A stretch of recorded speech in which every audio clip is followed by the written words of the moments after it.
Amanaa tokkorraa maaltu eegama?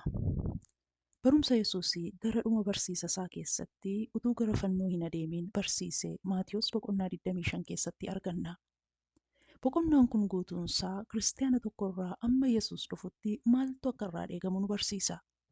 Isa keessaa Maatiyos boqonnaa 25 lakkoofsa 31 hanga 43 irra jiru walii wajjiniin ilaalla.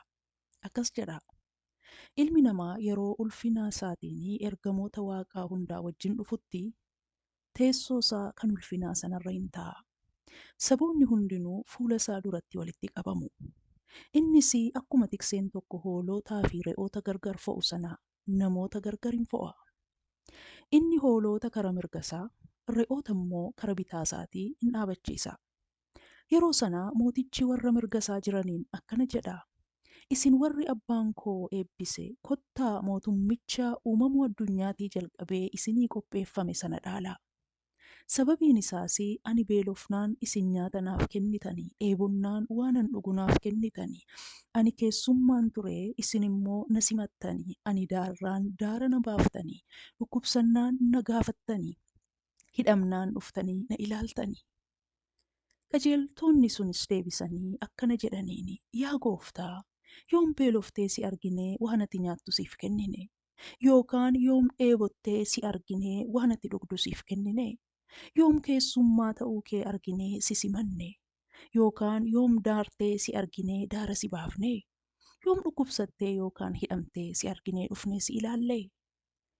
Mootiin sunis deebisee, ani dhuguman isinitti himaa waan obboloota koo warra nama hundumaa gad ta'an kanneen keessaa isa tokkoof gootan kamiyyuu naaf gootanii jedhaani. Wantoota nuti biyya lafaa kana keessatti goonu baay'een isaa waaqarratti gatii hin qabu. Fakkeenyaaf waaqarratti abeet mana kee bareedaa sana, abeet warqee kee bareedaa sana, abeet konkolaataa kee bareedaa sana baay'ee ajaa'ibsiisaa ture namni namaan jedhu hin jiru.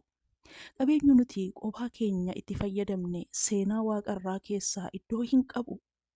Inni nuti hiyyeessa ittiin gargaarre garuu Yesuus duratti yaadatama.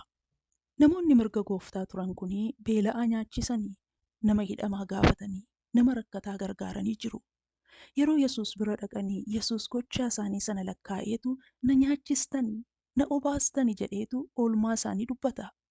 Oolmaan sunis kan isaan namoota tuffatamoo, jibbamoo, hiyyeeyyii fi xiqqoo nama jedhamuuf oolanidha. Kanaaf du'a booda gochaa nu wajjin darbee adeemee qajeelummaatti nuuf lakkaa'amu barbaanna taanaan naannoo keenya warra beela'anii, warra dheebotanii, warra hidhamanii, warra dhukkubsatan, warra daaran haa yaadannu. Haa gargaarruunis. Innis qajeelummaatti nuuf lakkaa'ama.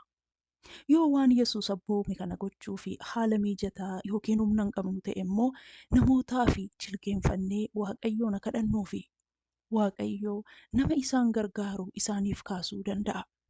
Fakkeenya 19:17 akkas jedha. Namni hiyyeessaaf garaa laafu Waaqayyoof liqeessa.